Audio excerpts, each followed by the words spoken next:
Un diputado del grupo Ciudadanos, Ciutadans. Jordi Cañas, buenas tardes y bienvenido. Buenas tardes, Carlos, ¿cómo estás?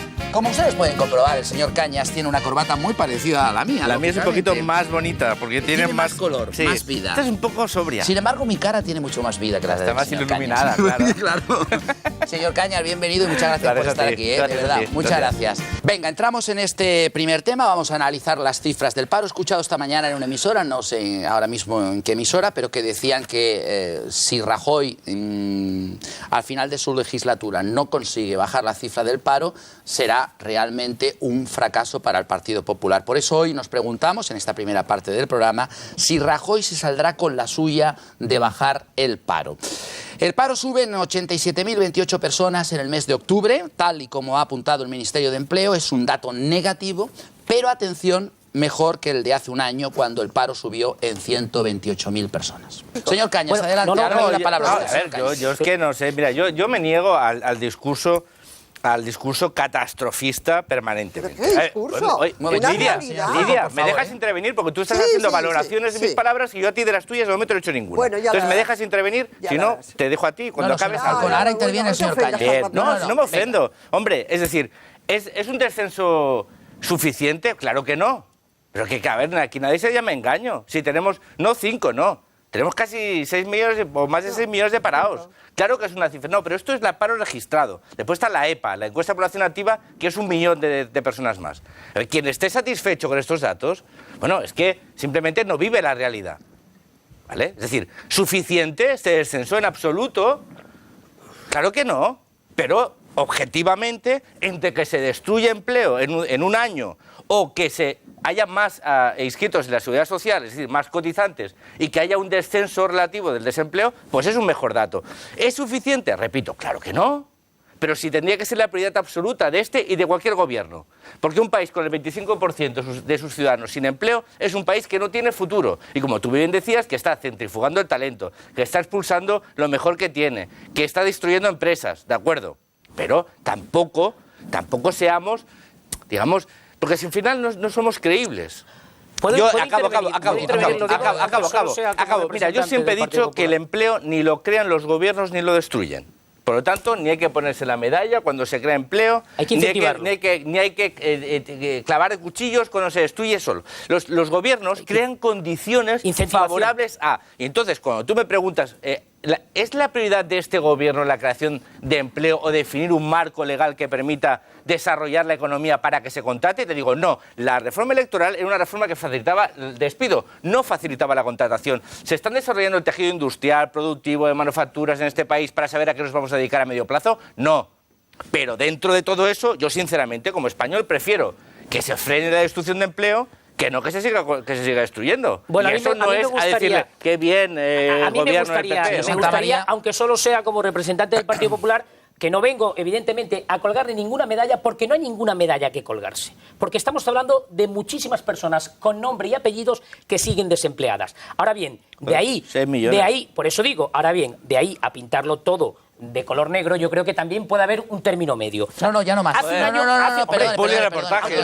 aunque solo sea una cuestión, hace un año no se intervenían hace un año y mucha gente aplaudía y reclamaba la intervención. Y gracias a Mariano Rajoy, eso no se ha producido. Gracias al esfuerzo de los españoles. La acción de gobierno. Y a los sacrificios de los españoles. La acción de gobierno. Gracias a los sacrificios de los españoles.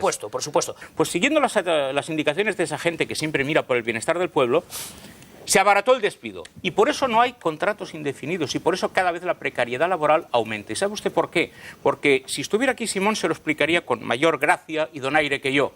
Si yo tengo 2 trabajadores fijos y los puedo echar a la calle, con lo que le pago a esas 2 personas puedo contratar 5, 6, 8, 10, 20 trabajadores por una miseria. Entramos en este tema. Ustedes saben que hay situaciones que estamos viviendo en diferentes empresas de este país y que están ustedes viviendo, donde se están dando pues una serie de circunstancias que obligan a la gente a ordenarse su vida de otra manera.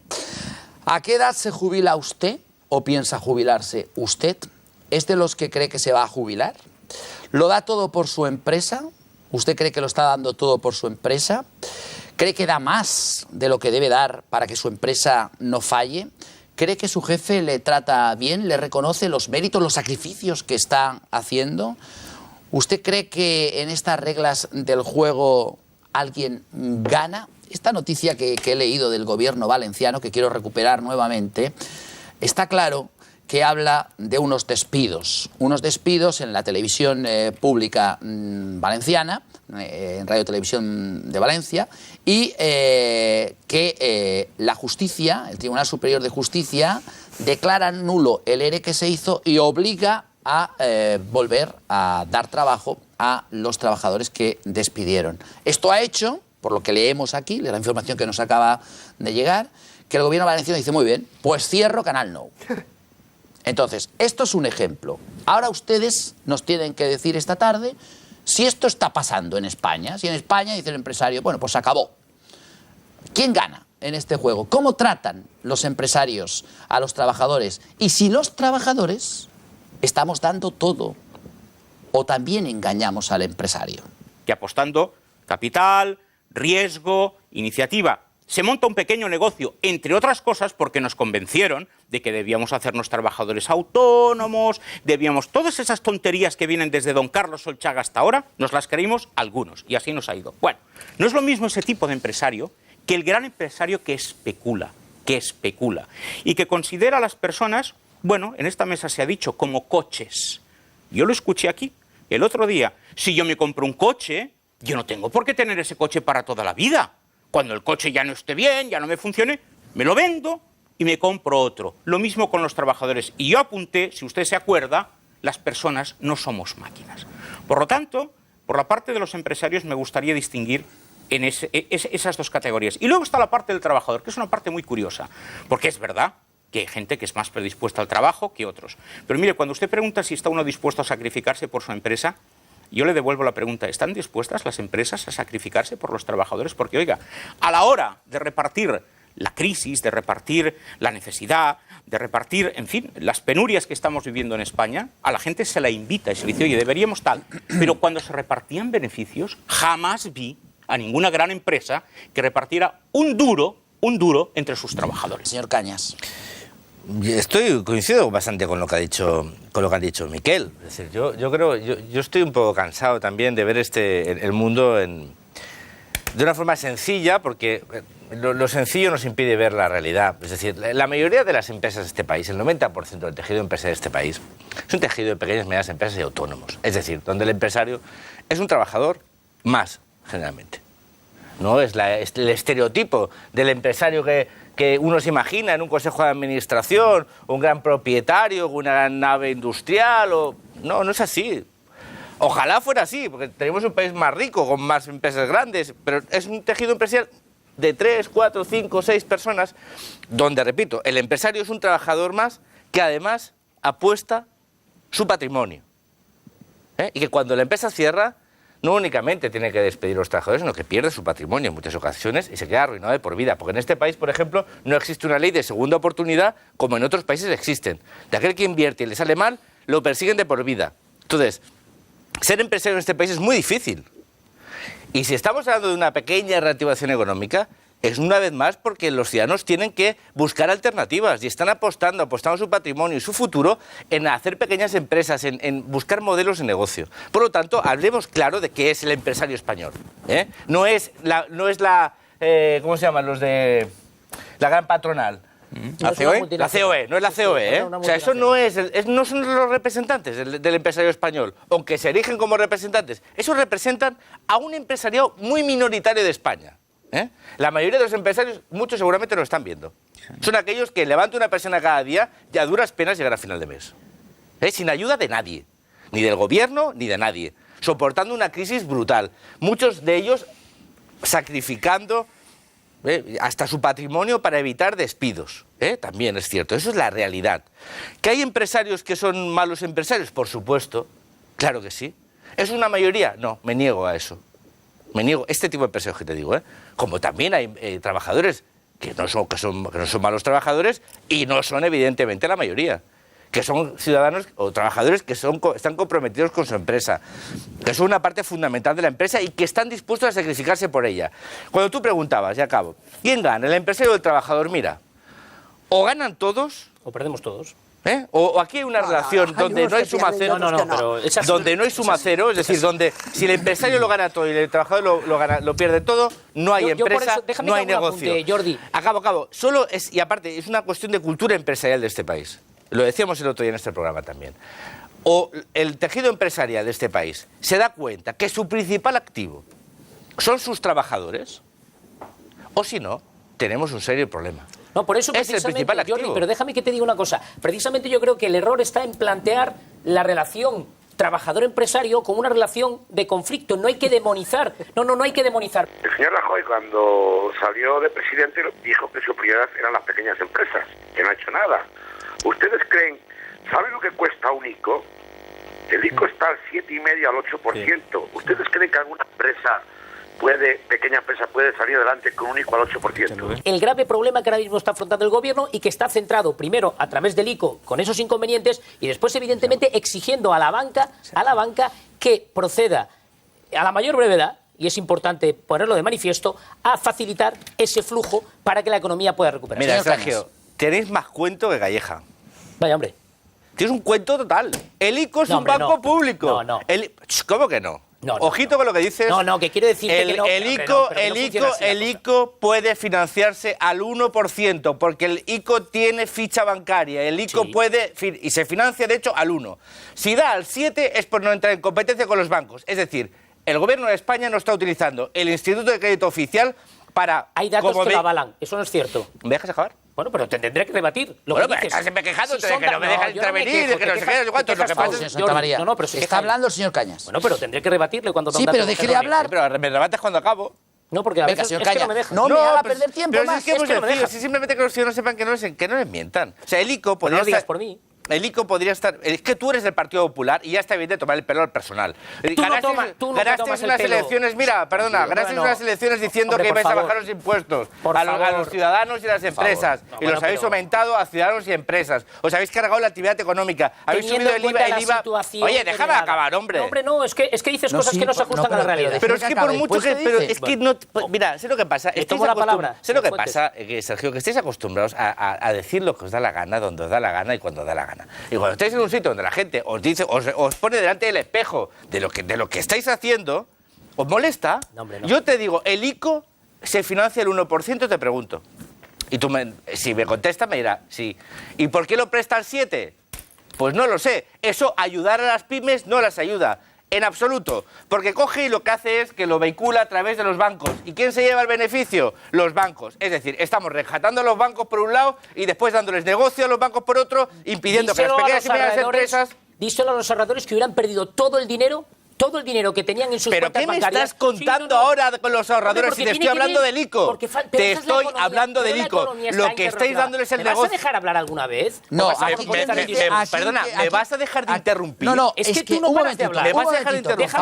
Un momento. Oye, yo no Solo sé, un minuto. ¿tú eres el conductor del programa? No, un momento, Hombre, ahora se lo digo. No, perdona, el conductor está dando la palabra cuando puede... De una forma muy desigual. Bueno, pues mire... De una forma muy desigual, y tengo que decirlo me está haciendo perder una cantidad de tiempo esta tarde que vamos. También los hay en España, ahorradores lo hay. Ese dinero no lo hubieran podido sacar del banco. Hubiera habido un corralito y hubiera habido una situación auténtica de emergencia nacional. Mira, yo creo que eso es importante ponerlo de manifiesto. ¿Se ha acabado? O sea que el ICO está al 7%, ¿no?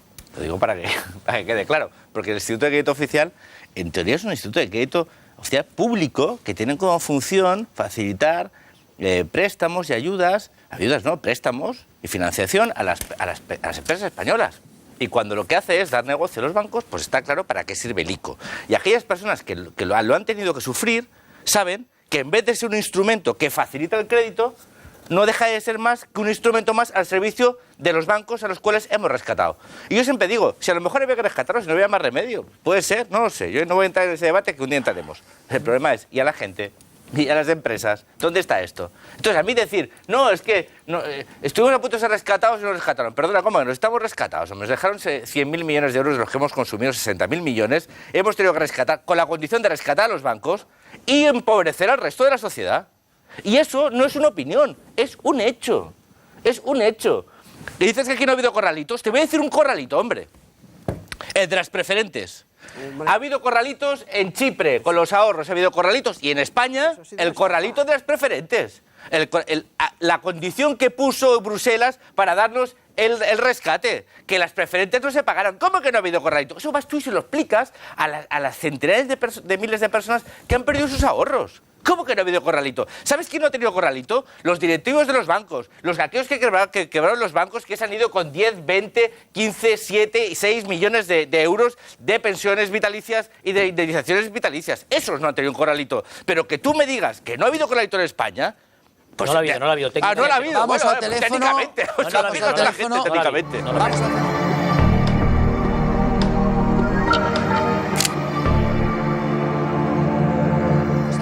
una lucha desde este programa contra los asesores, y es que realmente, como dicen aquí en la mesa, que son gente pues que ponen porque a lo mejor tienen que poner porque se han quedado sin trabajo o porque no sé.